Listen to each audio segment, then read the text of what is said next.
हमारे देश में समय समय पर सैकड़ों महान वीरांगनाएं हुई जिन्होंने अपने साहस और पराक्रम से अपना परचम लहराया और भारत पर शासन करने वाले अंग्रेजों को धूल चटा दी। परंतु शायद आपने उस महान वीरांगना का नाम नहीं सुना होगा जिसने 1857 की क्रांति से भी पहले अंग्रेजों से न सिर्फ लोहा लिया बल्कि उनसे अपना राज्य वापस भी छीना। आपने रानी लक्ष्मीबाई, चांद बीबी, बेगम हजरत महल और सैकड़ों अन्य महान वीरांगनाओं के बारे में तो सुना होगा, परंतु आपने रानी बेलू नाचियार का नाम नहीं सुना होगा, क्योंकि मात्र कुछ भारतवासी ही उनके नाम से वाकिफ हैं। तो चलो आपको उस महान वीरांगना से अवगत कराते हैं जिसने 1857 की क्रांति से भी पहले एक क्रांति की चिंगारी डाली और कुछ पल के लिए अपने साहस और पराक्रम से अंग्रेजों के छक्के छुड़ा दिए, उनको भयभीत कर दिया।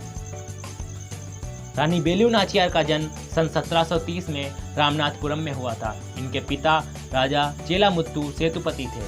उनके कोई और संतान न होने के कारण इनका पालन पोषण एक राजकुमारी की भांति किया गया।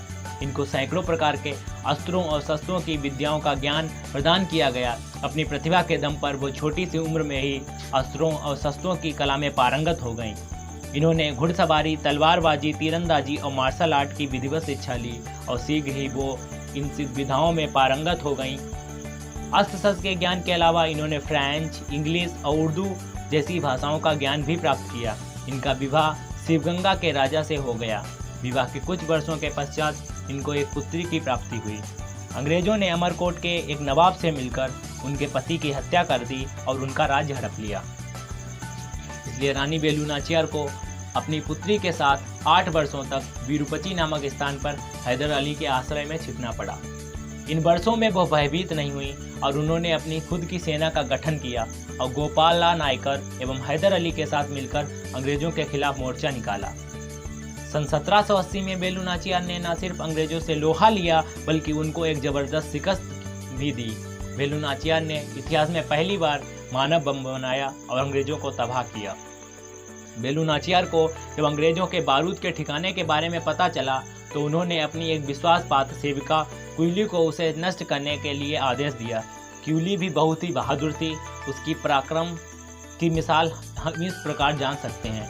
क्यूली ने अपने आप को तेल में डुबोकर जला दिया और बारूद के ठिकाने को ख़त्म करने के लिए खुद के प्राणों की आहुति दे दी। इन्होंने अंग्रेजों से न सिर्फ अपना राज्य वापस लिया बल्कि उस पर लगभग 10 वर्षों तक राज्य भी किया। अस्वस्थता के कारण इनकी मृत्यु 1796 में हो गई। परंतु तमिलनाडु की वो वीरांगना जिसकी महानता रानी लक्ष्मीबाई से कम नहीं थी, परंतु फिर भी वो हमारे भारत में रानी बेलू नाचियार को वो प्रसिद्धि ना मिल सकी, इसलिए बेलू नाचियार इतिहास के पन्नों में विलुप्त एक वीरांगना ही बनकर रह गईं। रानी लक्ष्मीबाई की तरह रानी बेलू नाचियार का साहस, पराक्रम और वीरता सर्वोच्च कोटि की थी। इसलिए एक भारतीय होने के नाते आपका ये कर्तव्य है कि इस छोटी सी वीडियो को ज़्यादा से ज़्यादा शेयर करो और इतिहास की इस महान वीरांगना को पूरे देश में प्रसिद्ध बनाने में हमारी सहायता करो।